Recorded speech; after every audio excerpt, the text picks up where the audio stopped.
Disclaimer: the views and opinions expressed in this episode are those of the guests and do not necessarily reflect the official policy or position of USA Global TV and Radio. The content presented is for informational purposes only and is intended to foster open discussion and debate. Viewer discretion is advised. USA Global TV and Radio does not endorse any particular viewpoint and encourages viewers to seek out additional information and perspectives. Saving America with Dr. David D. Schein.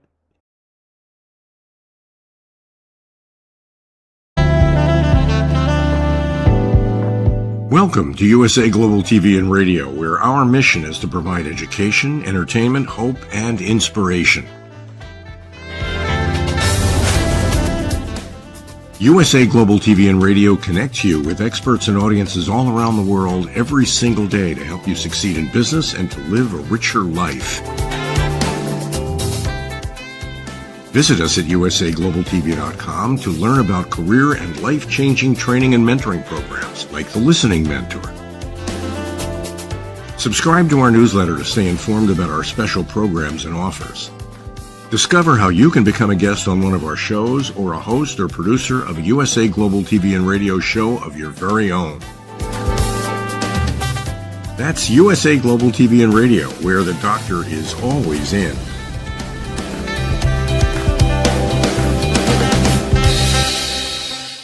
Welcome to Saving America. This is your host, Dr. David D. Schein. And as usual, I have more stories than there is time. Time for terrorists to retire permanently. Israel strikes in Doha to take out the Hamas so-called leaders. Of course, anyone representing Hamas is a terrorist. This is fascinating as the government of Qatar allows the top brass of this terrorist enterprise to hang out in luxury in their country. The official report from Israel is that 5 Hamas terrorists were taken out. Israel has also indicated that the USA was not involved in any way, but was probably advised that it was going to happen. Israel indicated the reason for the Doha bombing was that 6 Israelis were killed by Palestinian gunmen near Jerusalem the day before, simply waiting for a bus. Hamas's Al-Qassam brigade claimed responsibility for that attack. Yes, the terrorists are proud of killing innocent civilians. I underscore that Israel did the right thing here. The only thing terrorists understand is death. I note that Doha bombing was widely covered by the slopstream media, but they did not cover the death of the 6 Israelis the day before. Drug dealers' fast boat blown up. Speaking of pathetic coverage by the slopstream media, they made it sound like they were sympathetic to the crew on the boat that was blown up. The boat reportedly, according to the federal government, was carrying 11 members of the TDA terrorist group trying to smuggle illegal drugs into the USA. A recent guest on this show was Stephen Bynum, a military expert who commented that the normal crew for a small boat like this is 3 or 4. He suggested that such a large crew may have indicated that this group of terrorists had more in mind than just dealing death to Americans through these murderous illegal drugs. Keep in mind that reports are that about 100,000 Americans died each year during the Biden-Harris administration due to illegal drugs like the ones on this boat. I totally support this effort. Despite the fact that the boat was in international waters, Maduro, the brutal commie dictator of Venezuela, raised a big fuss. Instead of thanking President Trump and America for disposing of this vermin, he was complaining. A couple of Venezuelan jets buzzed the U.S. ship sitting offshore to support the interdiction effort. I recommend that if he sends them again, that these planes be shot down, as this is an act of war. Time to make sure the entire world knows that America is not the patsy that the Biden-Harris administration presented to the world. A footnote to this is that Maduro subsequently claimed that his country would initiate an effort to shut down this drug dealing. I doubt this is for real, but we'll have to see. Big-time DEA bust of Sinaloa Cartel members. Speaking of illegal drugs and terrorists, the DEA announced a 23-state enforcement effort to crack down on this terrorist gang distributing death throughout America. According to Fox News, there were millions of dollars worth of fentanyl, other drugs, weapons, and cash seized. In New England, 171 cartel members were arrested. I believe there was a congressional proposal to make dealing these deadly drugs in such quantities as eligible for the death penalty. Time to start invoking the death penalty for those who commit mass crimes like this. Domestic terrorism incident hidden by the slopstream media. While it made all the headlines eventually, it was hidden for about 2 weeks by the slopstream media. On August 22nd, that's right, weeks ago, the beautiful Irina Zarustuska, age only 23, was stabbed to death on a Charlotte, North Carolina commuter train. Her family came here to flee the Russian invasion in her home country, Ukraine. So fleeing to safety, she is brutally and senselessly murdered. Given the video of this horrible act of terrorism, is unlike the Carlos Brown Jr. will get off. However, we have to call him the accused killer for legal reasons. Reports are that he was arrested 14 times and had been sentenced at one point to a 5-year prison stint, but served less than that. Like many criminals who have received insufficient punishment for prior acts, his crimes appear to have spiraled into more violence. The accused shooter, who is black, stabbed to death an innocent white woman who was quietly sitting in the rail car seat in front of him. Many of us conservatives feel that the slopstream media tried to hide this due to the color issue.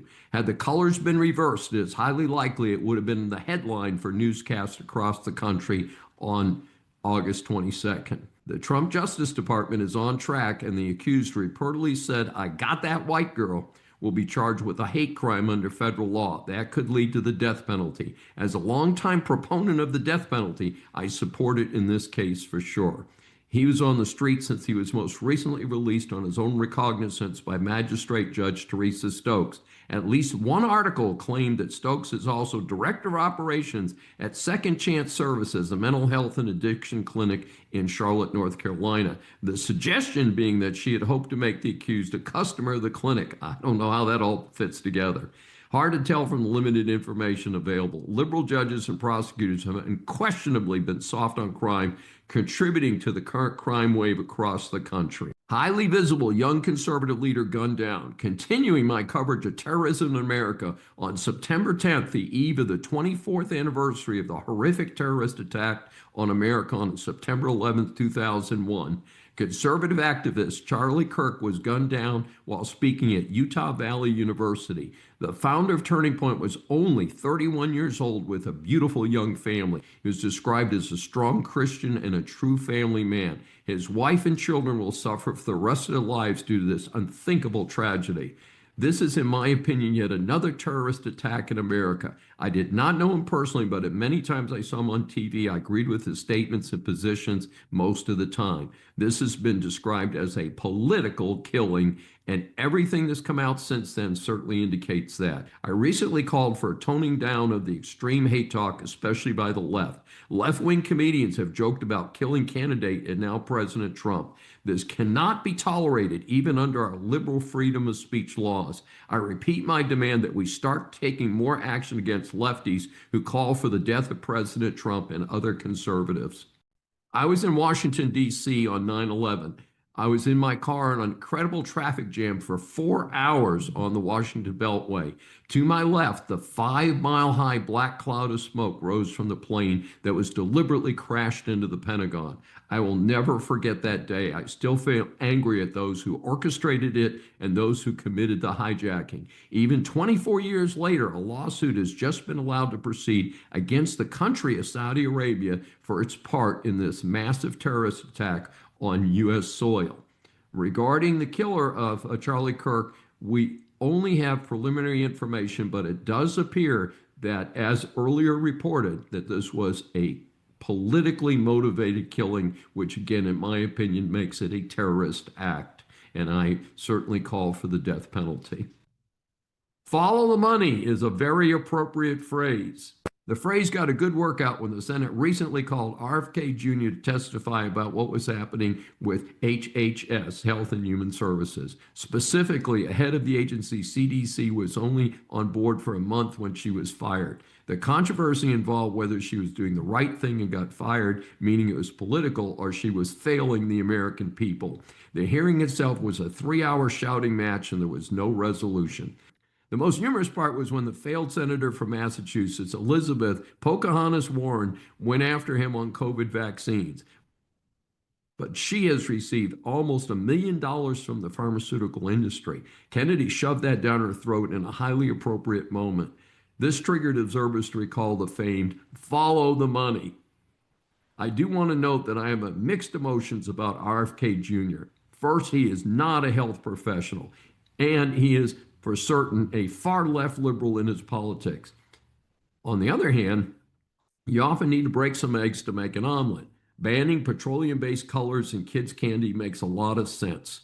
Reviewing all the vaccines being given to kids makes sense. Understanding why America did what it did during COVID and still lost over 1 million lives, and that should be understood so we never repeat it. I found this an amazing statistic. In 2021, the United States spent $4 trillion and the rest of the world just $5.8 trillion per the World Economic Forum for healthcare. Just for Medicare, Medicaid, and other federal health benefits, we spend $2 trillion a year, and yet we are not a healthy country in terms of diseases and medical care consumption or a population. Officials need to start answering for that, and now, not later. All rise. We have our special guest, Professor Daryl Hunter Montgomery, for this special edition. Our series Interviews for Saving America establishes that the world is full of interesting people. Once you hear from my next guest, I am sure that you will agree that he deserves the moniker of interesting person. Professor Montgomery has written 6 books, over 800 articles, and given more than 100 public talks, including keynote addresses throughout the United States. In addition to having taught at Stony Brook and Cooper Union, he's been an independent financial journalist, political consultant, pollster, organizer of the largest investing meetup in the world, and as an expert witness in a Supreme Court reviewed landmark voting rights case. In 2015, he wrote Presidential in Politics, Donald Trump in the 2016 election. In addition to his book on U.S. politics, Professor Montgomery is the author of seminal 3-volume work, Inflation Investing, a Guide to the 2010s, as well as Inflation Smart, Profitable Investing When Money Devalues. We had to shorten his bio so we would have time for the interview itself. We welcome Professor Daryl Hunter Montgomery for his first appearance on Saving America. It's a pleasure to be here, David. And it's a pleasure to meet you and get a chance to talk with you for our audience. So please tell our audience about your book, Presidential in Politics, Donald Trump in the 2016 election, and how do you see that tying to the immediate election? Well, it does actually quite well. I wrote this book in 2015, and people have to go back to that time period. People did not think Trump was a serious candidate at all. It was believed it was a publicity stunt. He really wasn't going to run. He would never make it to the primaries even, let alone get the nomination, let alone run for president, let alone become president. Now, I was looking at the trends in American politics, and I said, no, he's likely to win. And I was very much a lone voice in that space. And this is time, if you said that, you would be laughed off the stage. In fact, that really actually did, not to me, but when I actually tried to get people to publish the book, they did laugh at it and said it's ridiculous. Trump is never going to be president. It was just too absurd an idea. Now, it was an over 200-page study, actually, an analysis of the American electorate, why that leads to Trump winning. And I saw at that time that this was a realignment election. And these happen once every, several decades in American politics, sometimes many decades. And Ronald Reagan was sort of one of those elections in 1980, 84. And there's usually 2 elections in a row, not just one. And so 2016 would be the first one. And ordinarily, it would be 2020 would have been the second, but COVID completely interrupted the trend. So this is now the second in 2024. And in that election, you see the real trends, the trends manifest themselves even more. And we are seeing that right now in that the 3 pillars of the Democratic Party, in the realignment election, who supports each party switches and changes and evolves significantly. So the Democrats have three problems right now. A black vote is declining. Usually it's quite solid. They can rely on 90% of it. Polls indicate maybe around 75. The Hispanic vote, which is usually 2-1 Democrat, is now in some polls even 50-50 for Trump. So this is a massive shift. And under 30s is usually 2-1 for the Democrats. And that has shifted significantly for Trump also. So this is really big news. And in 2016, you saw the labor vote or working class vote move toward Trump. And this should have been, for decades and decades, was the Democratic vote. Solid Democrat after FDR, which was another realignment election in 28-32 with Al Smith first. So that switch, we already saw that in 2016, and that's how Trump got elected. And now we're seeing the second phase. So this makes complete sense. And people have missed it because COVID has completely interrupted the trend. And so, you know, people have to see things 1, 2, 3. If there's something in the middle, they sort of can't figure it out. And nobody believed me in 2015 and 16 at all. And people laughed and said, "Yeah, this man is crazy. He doesn't know what he's doing." But, you know, I have it in print, and I had to publish it myself on Kindle on Amazon. And after 2016, after Trump Russia came along, it actually disappeared on Amazon for several months with no explanation. So, but then it's reappeared and it's still there. Now it's a historical reference that here's how you analyze things and you know, how this should be done and it's not done, because if everyone else was doing it, they would have got the same conclusion. So this is how it relates today, where is that this is the second part of this realignment, and there should be 2 elections, usually in a row, but you know, we have one in the middle this time. Absolutely fantastic. You know, while some politicians think only rich people invest, but you and I know that millions of average Americans have money in the market, either directly or through 401k accounts. What should our audience know about something called inflation investing? And does it still apply right now with 2.4% inflation? Well, absolutely. This is like, we are entering an inflation era. And it's probably inflation decades. At least one decade, if not several. And we're in a, not to be too dramatic, but an inflation doom loop where inflation feeds on itself. And this has happened because the national debt is so high in the United States, and not just the United States, this is throughout the Western world. And, you know, it's almost 36 trillion now. And it's grown almost $1 trillion in the last 3 months. You know, it's skyrocketing. And years ago, in 2009, I spoke about this. 15 years ago, I said, this is going to happen. I didn't say it's going to happen exactly in 2024, but I said, this is a distant future event. And we've arrived at it today. And at that point, the debt service, amount of interest you have to pay, because when the debt becomes so high, it starts to absorb a huge part of tax receipts till eventually it absorbs all of them. We're not there yet. That's several more years down the road. And then, you know, inflation just feeds on itself and grows like a bacteria, duplicating and spreading. And I've studied in my inflation books, and I've written 4 of them. There is a history of inflation that goes back to the Roman Empire. Yes. So there's 2,000 years of inflation. And I'm planning on spinning off one of the original books into a smaller, you know, history of inflation book. So, you know, it's happened over and over and over and over again. This is not new. So, and what the average person can always do something. And I have 2 colorful stories. And one is from the German hyperinflation in the early 20s. And there was a man who bought pianos. And, you know, you need to buy hard assets. And at least he understood, buy something physical that you can own. And that's the key to inflation investing, even if you're not technically investing. And those pianos maintained their value, and they saved his fortune.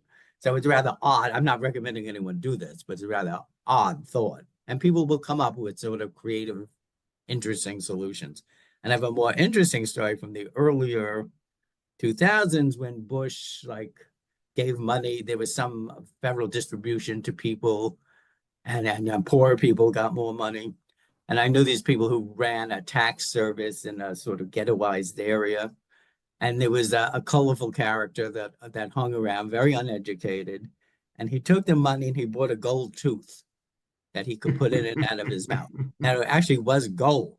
So this man did inflation investing, even though he probably didn't even have an 8th grade education and seemed to be a little crazy. But that gold tooth would be very valuable one day. And I don't know if he's still alive. I don't know this man. But that was inflation investing. So even poor people or even people with very little money can do some very odd things. Now, anyone can buy silver coins. They're around $35 right now. You can get solid silver. And you can get them from the Canadian Mint and a number of mints. And there's a number of services that sell them. And usually you have to buy like 10 or 25 a stack. So that's not too much. And anyone could buy get a brokerage account. You don't need too much money. And you can buy things called ETFs, which are exchange traded funds. And that's equivalent to, say, a gold. GLD would be a symbol for one. And that holds physical gold. You don't have to buy the gold. You can buy and sell these things like stock all day long. So, that's very simple. And you don't need millions of dollars or even hundreds of thousands of dollars. Maybe, thousand. Let me just interrupt you just slightly there. Gold is over $2,700 an ounce right now. I, in my lifetime, have never seen gold at such a unbelievable level, and I've heard silver is surging also. How do you feel about gold right now? Is gold becoming so uneconomic that you should be looking at silver and perhaps pianos versus gold? No, pianos are very expensive. Silver, you make much more money on silver. It's very inexpensive. Now it's very inexpensive. Sorry, I have to go. And anyone can afford $35. I mean, yes. And usually you have to buy a group. Now Costco actually sells gold, right? Yes, they do. And my assumption is they were going to start to sell, and they're making a lot of profit off it. It's a booming business for them. That they will start to sell silver also. So you don't have to pay $2,700, you can pay $35. Or come in like 10-ounce bars or something. So you'll have to pay. So people can do this and make great birthday and Christmas presents, by the way. Now let me I encourage silver. It's a much better deal in the long run. And let me ask you another follow-up question on that. How about just the regular stock market? Many people in America I know, for instance, as a professor, I'm in a nonprofit college, so I'm at a 403B. I have very limited choices, but won't the stocks themselves go up with inflation in some cases, unless it's a business that's being badly damaged by inflation? Well, the answer is yes and no. If you look back in the 1970s, the stock market was in very bad shape, except commodities were in very, very good shape. And you can, if you want to buy stocks, buy gold and silver miners. Mm-hmm. And the essence of inflation investment is precious metals, and that's gold, silver, platinum, palladium, or and in some instances, if the economy is good in the periods, base metals, industrial metals, that's like copper, tin, zinc, aluminum, and then energy, that's oil, natural gas, agriculture, which, not just the food, but fertilizer products for agriculture, like fertilizer stocks, land. The best real estate investment during high inflation times is rural land, not houses, not apartment buildings, not commercial buildings, pure land. And the reason for that is usually it's cheaper and very low taxes. Governments will be desperate for money, and they will raise your real estate taxes, especially on your house and your commercial buildings, to sometimes astronomical levels. And I live in the Northeast. I'm not sure where you live, but if you go to places like Long Island or New Jersey, Westchester, places, the real estate taxes can be unbelievable. Yes, they are here in Texas. Part of the reason I'm right in near town, Houston, Texas. Part of the reason that our real estate taxes are so high, and we also have a very high sales tax, is because we do not have a state income tax in the state of Texas. So we're all being taxed. And of course, real estate taxes tend to be something that's called regressive because, you got mom and pop. So they do have something called a homestead exemption, but the real estate values of close-in real estate are going up so fast that they're far exceeding the value of the homestead exemption, which is only $25,000 or $50,000 exemption, which means if grandma's house, which she paid $38,000 for, 30 years ago, is now valued at $250,000, she's paying tax on $200,000 because she's got the $50,000 over 65 homestead exemption. That can be a pretty good bite. And so that supports what you're saying, I think. It's worse in other places. Where I used to live on Long Island, the taxes could be 10% of the value of the annual taxes, could be 10% of the value of the house. And it just worked out. It happened to work out like that. So imagine that if in 10 years you paid the whole value of your house in Texas. Right. It's some pretty amazing things. Our third question is briefly explain to our audience your theory on the next stage of globalism, global bifurcation. Do you have the title for your book that you are writing on for this hot topic? And tell us a little bit about it. Okay. The title will probably be Global Bifurcation, the Next Stage of Globalism. And the way this book evolved is about geopolitics, is I was trying to update my inflation work in my books, because I have 4 books and many articles. And all roads led to globalization. Aspects of globalization had tied in with inflation. So I wound up writing a very detailed study on global. I came up with this new theory, global bifurcation is a new theory. So what it means is the world is splitting into 2 semi-autonomous blocks. And I traced the entire 4,500-year history of globalization. People think it was the last 30 years. It goes back to ancient times. So, and it's a series. It's just like the economy, a series of expansions, declines, expansions, declines, expansions, declines. And over the long term, the world has become more and more and more globalized. So the expansions have gotten bigger and bigger, and the declines are, not as bad as they were previously. So we're entering a 30, 40-year decline period. And in those decline periods, you have a shift in power. Whatever was the dominant power in the globalized world previously loses its power and a new power rises. So in this case, it's like power, the economy is moving from the west to the east. And, then there's a whole number of sub-factors attached to I call these 2 areas the collective west and the collective east, and neither is completely west or completely east. These are arbitrary names, and a lot of people would call the collective east the globalized south plus Russia and China. It's easy to call it the collective east. So the collective west is the United States, Canada, the EU, the UK, Australia, New Zealand, Japan, South Korea. So and the East is everything else. So it's most of Latin America, Africa, and most of Asia. Asia minus Japan, South Korea, and Israel. So, and if you divide these, 84% of the world lives in the collective East. Yes. And a disproportionate number of young people live in the collective East. The West is old and aging. And the oldest country on earth is Japan, and the average age is close to 50. Now, I'm over 50, and we say, oh, that's not so old. But for every 100-year-old, every baby there has to be a 100-year-old to balance out. The average age is 50. So there's lots of old people in Japan, and very few people that have children. So those type of societies don't have big economic growth in the future because they don't have any people growth. And Japan is supposed to shrink by 2100 to like less than half its current population. And Europe, almost all of Europe is in the same detail. The second and third oldest countries on earth are Germany and Italy. So Western Europe is very, very old also.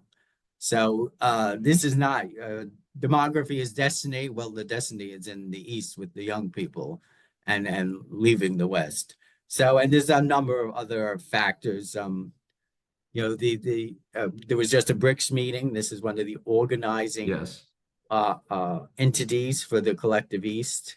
You know, I've been speaking about this for a couple of years now, and it's going to absorb more and more of these countries, and basically, just like the EU did in Europe, what NATO does for defense in the West. So, so those equivalent organizations are appearing in the East and rising in power. So, and this is, say, will last till 2050 or thereabouts, from about 2020 to 2050. So we're in the early stages of this. So you better read the book. Sounds like something we all need to pay attention to. So, Professor Daryl Hunter Montgomery, how can our audience get more information about you and your books? Well, they can go on Amazon and put on any of the titles. I write under slightly different names because I write different types of books, and the financial books are under Daryl Montgomery, and the Trump book is under D. Hunter Montgomery, and then I also write detective novels, and that's under another Montgomery name. And then it'll be Daryl Hunter Montgomery for the globalization book. Fascinating stories. Please proceed. On top of other bad news, new education stats have been announced that document something many of us know. K through 12 education is failing America. They tested high school seniors. They had the worst scores in reading since it was tracked starting all the way back in 1992. The math scores were the worst since 2005. Our public education is an international disgrace. This is despite the fact that we spend far more per student than any other country. The Pew Research Center provides the following sober data. The USA students are 38th out of 71 countries in math and 24th in science. When compared with our partners in the Organization for Economic Cooperation and Development, the U.S. ranks 30th in math and 19th in science. I assure you that it will not be due to lack of native smarts. We are wasting the most valuable resource we have. I will be blunt. There are multiple parties responsible.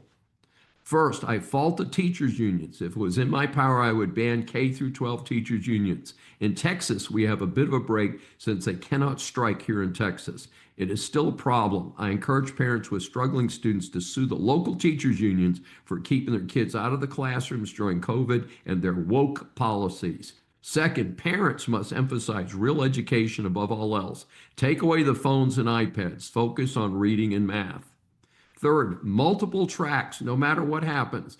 With AI, humans must know enough to be the supervisors of the AI systems, not the flunkies repairing them. Not every child needs to go to college. However, our education system should be providing access to multiple tracks for vocational as well as college. That would make a lot of sense. Fourth, this may be unpopular in some circles, especially here in Texas, de-emphasize athletics. The pay and benefits for coaches and the loss of classroom time while students are participating in sports is out of control. While a bit out of date, the NCAA provided some examples. 1 in 168 high school baseball players will get drafted by a Major League Baseball team, and just 1 in 2,451 men's high school basketball players will get drafted by the National Basketball Association team. From communityliteracy.com, while about 1.5% of all high school players will make it into the NCAA college play, less than 0.2% will be drafted into the pros. In total, this reflects roughly only 1 in every 520 high school players will make it to the pros. At the same time, we're facing a type 2 diabetes problem in this country. So let's return to physical education in our schools. Let's encourage intramural sports and getting our kids moving. I am confident that America can fix this problem, just as I am confident that we can fix the national debt, the threat to civilization by the axis of evil, and cure cancer. For Americans, we just need to pull in the same direction. We have proved that in the past 250 years. Cool story about Idaho's last video store. The story was picked up by a variety of sources and it struck a positive chord with me as we wrap up a tough news week. The store is frequented for 15 years by a nonverbal woman with Down syndrome and her mother. She is now 35. Given the fact that it was the last video store in the whole state, pretty much tells you why it is shutting down. I fondly remember as a single parent taking my sons to the local video store here in Houston in the 1990s to pick up videos for the weekend. In this case, the store was located in Pocatello, Idaho, and I visited that town over 40 years ago. It's a beautiful and friendly place. Special effort was made by the owner, David Craning, to take care of this one daily customer of the video store. It turns out that he owned the K&B Quick Stop location next door to the video store that he is closing. So he set up a special corner of the convenience store with a collection of videos on a few shelves so this special customer could continue to follow her schedule. A Saving America shout out to him. Sustained. As we grow up, a common reference for success or failure is the letter grade. Whether we are in grammar school or college, we all want an A grade and certainly regard an F as a big failure. Here at Saving America, we scan the news for reports of celebrities, politicians, or others who just end up in the public eye.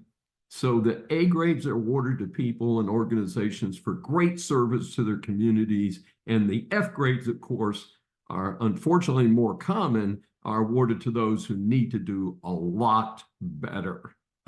The badge of dishonor today belongs to the Immigration and Customs Enforcement, ICE, for letting the dangerous Trendiagua gang members into the country, including a free plane ride across the country, and to Special Prosecutor Sheila Ross, the Georgia prosecutor, asked for life in prison rather than the death penalty.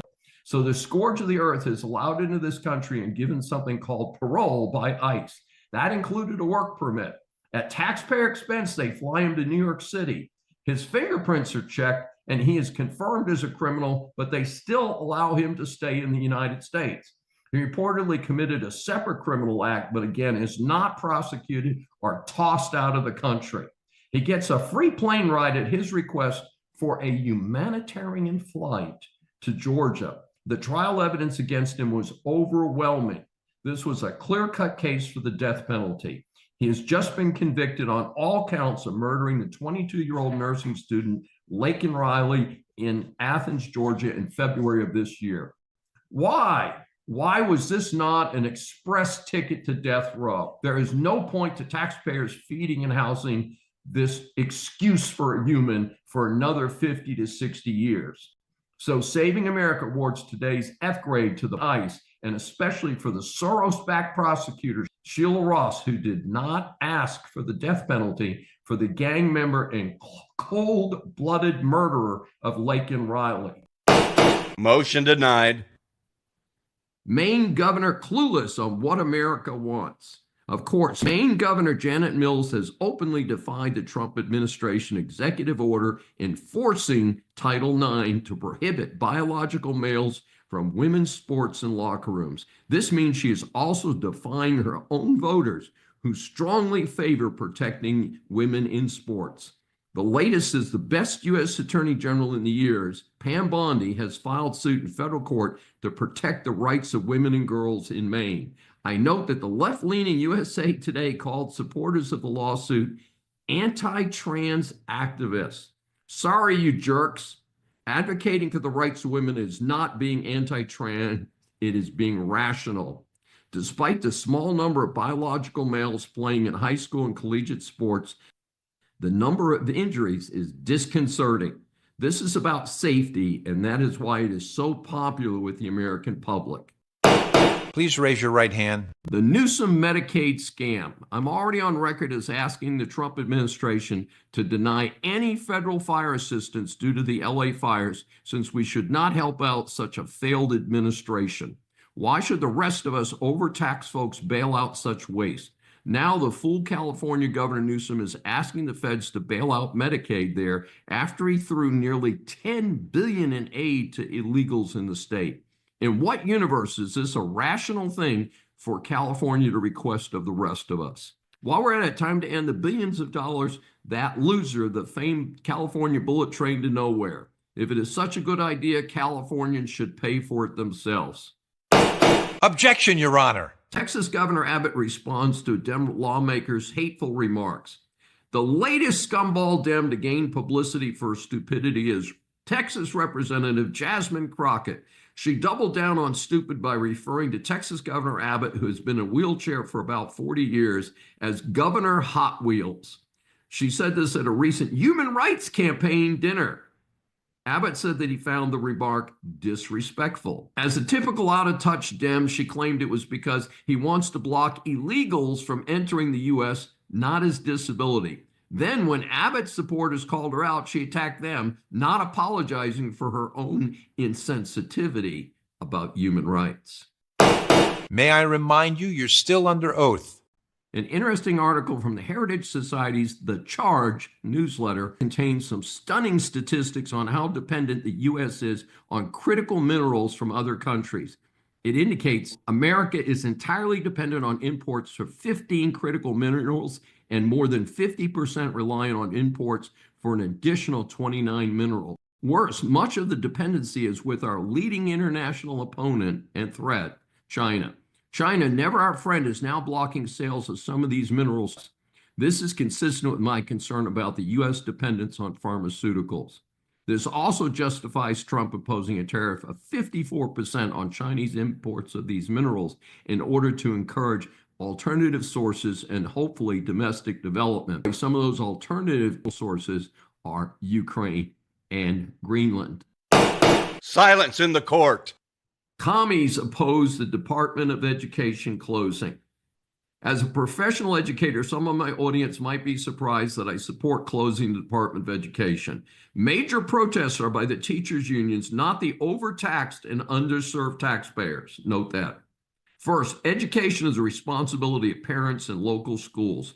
Failed President Jimmy Carter created the department as a throwaway to the unions. Second, many reports have documented that American student levels are now near the bottom of all developed countries. Some whole school districts have no students meeting education standards. So if that was the purpose of the DOE, it has failed on a massive scale. Time to tell the schools to dump woke and DEI and get back to the 3 R's. Third, the few DOE operations of merit can be assigned to other departments like Treasury and the Small Business Administration.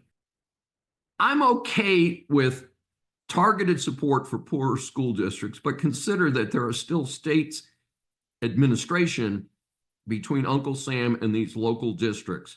Pell Grants and similar elite programs like that might even go to the State Department. Think about that. I have a great college students. I asked my class of 35 seniors last week how many had read the great American classic Grapes of Wrath by John Steinbeck. Not a single student out of 35. Classics like this were required reading when I was in high school. Time to get back to basics like reading and writing real material. Please raise your right hand. Kechi Okwuchi is an amazing person who's had an amazing life in such a short period of time. One of only 2 survivors out of 109 passengers in a plane crash in her native Nigeria when she was a child. She has survived numerous surgeries and blossomed into the fascinating person that she is today. In my position at the Cameron School of Business at the University of St. Thomas in Houston, I've had the good fortune to know her as an outstanding student. Of course, she also disappeared from our student ranks during her studies since she was a finalist on the first season of America's Got Talent. We'll talk a little bit about that in a moment. Among so much more to say about her, she is the author of a new book, More Than My Scars. We welcome Kechi for her first appearance on Saving America. Hey, thank you so much for having me on Saving America. Dr. Schein, it's always good to see you. I'll be seeing more of you apparently this fall semester, but Right. Thank you so much for having me. Well, it's just a delight to see you again because I haven't seen you in a while, and to get a chance to have you interviewed on Saving America. So right up front, at what point did you realize you could sing, and how did you get to the point of being on television? So honestly, I've always loved singing growing up as a child, but my voice was nothing like it is now before the accident. My voice actually changed significantly after the accidents. We don't really know why. Medically, it's hard to say, but it was just one of those things where my mom and I and my family, everyone was just like, we'll just take this as one good thing that came out of this horrible tragedy, and just kind of ran with it. And it was just this hobby, it's always been a loved hobby. After the accident, it became even more of one. And music started to become this escape for me and healed parts of me that like surgery and physical, training and stuff could not heal. So it wasn't really ever going to be anything more than a hobby until I joined my church worship team. And then a year after that, America's Got Talent kind of came into my life through one of my best friends who signed me up for the show without telling me. And that's basically how I ended up on the show. And now I'm using my voice for many more things other than, just singing to myself and my family. So yeah, that's pretty much the history of my singing. And I know it's an audition system. Were you auditioned here in Houston or someplace else? So they do have that. The first level of auditions is usually, the first stage is usually like in-person open house auditions, but I didn't make it to any of those. Again, I was not interested in being on a show like that because I didn't feel like my voice was anything. I felt like I had a good voice. It was nice, but I didn't think it was anything that I would compete with. Like I felt like there were too many people out there who had voices just as good. So I didn't feel like I stood a chance. So I would never have gone to a physical audition myself. And so the time for that passed. And so my best friend, she signed me up through the online audition where you fill out a form and attach a video and like talk about yourself a little bit. She did everything and kind of sent it to them in that way. So it wasn't a physical audition. It was like an online kind of thing, application thing. So sometimes it helps to have a friend pushing you from behind a little bit. Yeah, without her push, I definitely would not be here today. That's for sure. So really yeah, fascinating. And so, okay, we're just friends here. Tell us about Simon Cowell. Simon, I mean, obviously we know he has a reputation. He's this very frank, just a blunt man who just speaks his mind and says what he feels, whether it hurts your feelings or not. He'll tell you, the truth, about your talent, what he thinks about your talent anyway. And so, I went in there expecting to meet that Simon, because I try to prepare myself for that Simon, but I never got that Simon personally.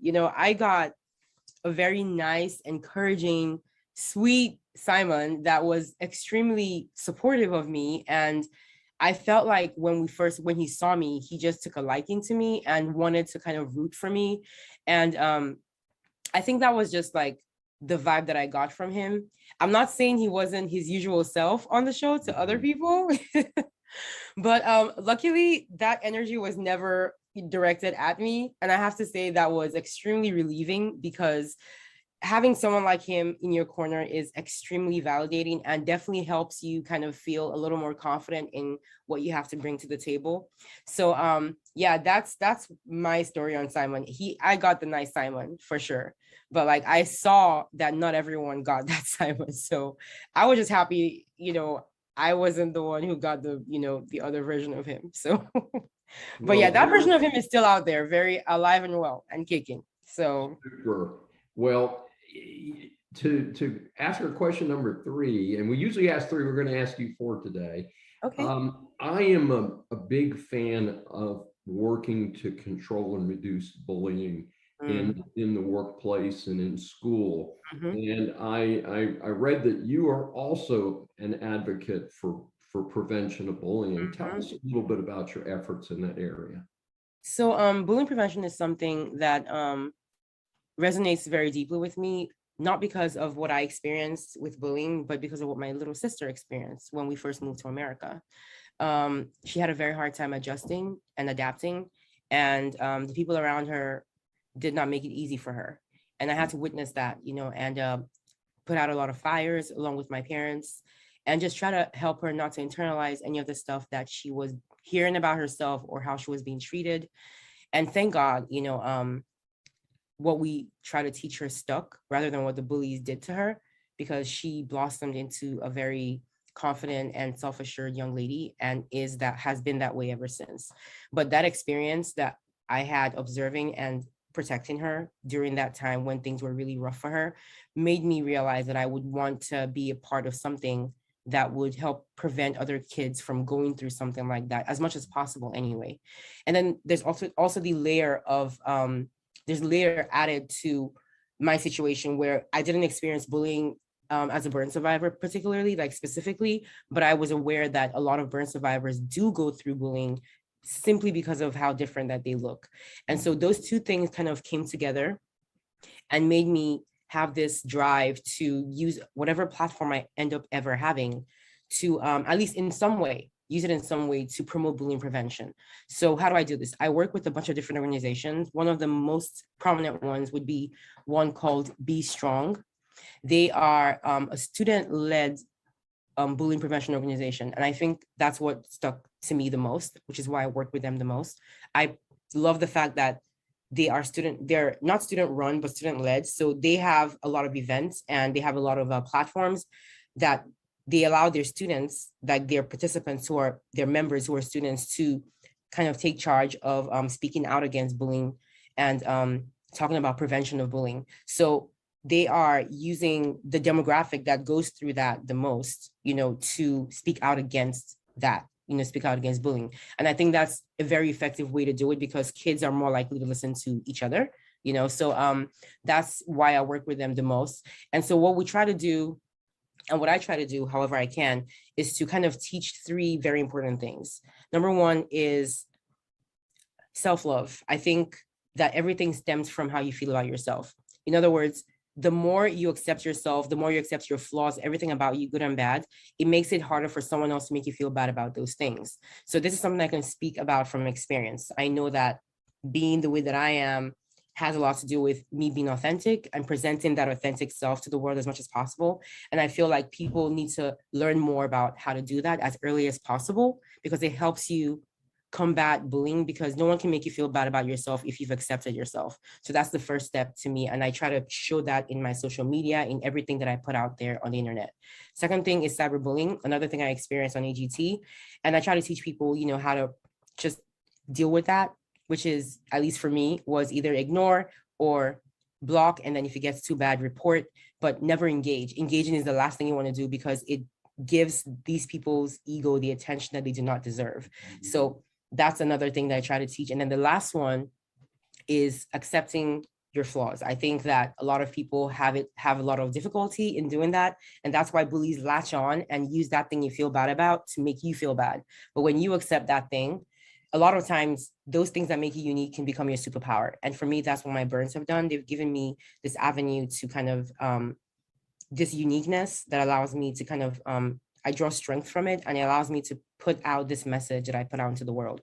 So, I try to teach people that their unique thing, the thing that makes them different, can end up actually being their superpower in this life and can give birth to their purpose. So I think these are the ways really I try to do what I can to prevent bullying and to teach people about it. And also not to be a bystander if you see it happening, learn how to speak out, because a lot of times it makes it worse when you just keep quiet and walk away when someone is going through something. So yeah, that's in a nutshell. I think that's really what I try to do.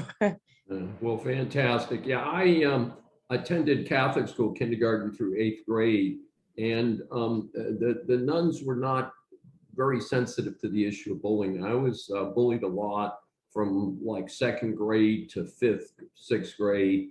And what helped me was to really focus on my academics, is to ignore the bullying, and I became an exceptional student, and I moved into an entirely different social group, and frankly, the rest of my academic career I hung out with the smart kids, and it helped a lot. But yeah, really going in that, I mean, even many years later for me, it was a very difficult time in my life. So I certainly can relate to it. And also there's some growing concern that this may be feeding some of the mass violence that we're experiencing in America. That's very true. That many of the people who are the perpetrators have been bullied, and and so if we can all be nicer and focus on if you see something, do something about it. Don't just watch people. Don't be a bystander. Yeah. So very, very cool. Kechi, I added a 4th question for you because there's so much to do. Tell the audience a little bit about your new book, More Than My Scars. So More Than My Scars is a book that I wrote last year. And essentially, this book is pretty much my life story so far, but in much more detail than I've ever discussed in like out loud. And it focuses mainly on the parts of my life after the accident where I learned the most important lessons that helped me kind of become the person I am today. And most of those lessons were learned while I was in South Africa, which is where I was first treated before I moved to America. Those first 7 months after the accident were the most important, most significant moments in my life, not only because that was where my life was literally hanging in the balance, and we weren't sure if I would make it or not, but because during that time, I learned a lot of like important like theories, and I gained a lot of new perspectives that basically formed my foundation and helped me kind of make sense of certain things like identity and faith, and how to kind of overcome and deal with tragedy, and what place to put my injuries and my scars, what place to put them, what importance level to give them in my life with respect to the rest of society, because eventually I would have to leave the hospital and face a world that is extremely judgmental and does not treat different very nicely. So I would have to decide what, my scars would mean to me when going back out there. And so I think during those 7 months, I learned the most important lessons. And I try to that's what I try to share in the book, in the hopes that at least one person reading it would feel like maybe they gained something from it. But ultimately, I want people who've gone through trauma to feel seen. I want people who've gone through anything that has made them kind of stagnate, I guess, in their growth, to feel seen. And it doesn't have to be a physical, obvious trauma. We all have invisible scars, invisible trauma that are just as valid.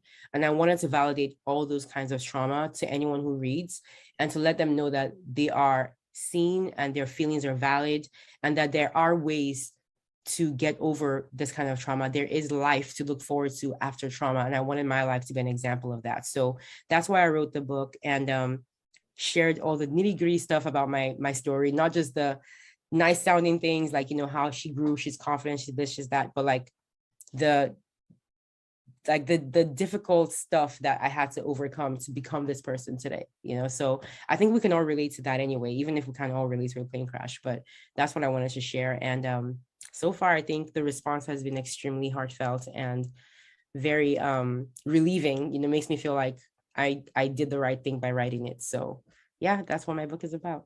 Outstanding. How can our audience get more information about you? So you can find me on pretty much any social media platform. I am on Instagram, I am on Facebook, Twitter, I'm on TikTok, I'm on LinkedIn. Just type in my name, Kechi, and you will find me like that. Just type in Kechi or Kechi Official. I'm also, I also have a website, kechiofficial.com, where everything I just talked about, where it's all there, like all my social media platforms. So you can literally just go to my website and find everything else. And then, yeah, that's where you can find me, and information about my book as well, and my music. Yeah, it's all there. Kechi Official. Fantastic. This session is adjourned. Thanks for joining me for Saving America. If you have questions or comments, please find me on various social media sites. I'm Dr. David D. Schein, and I will see you next week. Welcome to USA Global TV and Radio, where our mission is to provide education, entertainment, hope, and inspiration. USA Global TV and Radio connects you with experts and audiences all around the world every single day to help you succeed in business and to live a richer life. Visit us at usaglobaltv.com to learn about career and life-changing training and mentoring programs like the Listening Mentor. Subscribe to our newsletter to stay informed about our special programs and offers. Discover how you can become a guest on one of our shows or a host or producer of a USA Global TV and Radio show of your very own. That's USA Global TV and Radio, where the doctor is always in.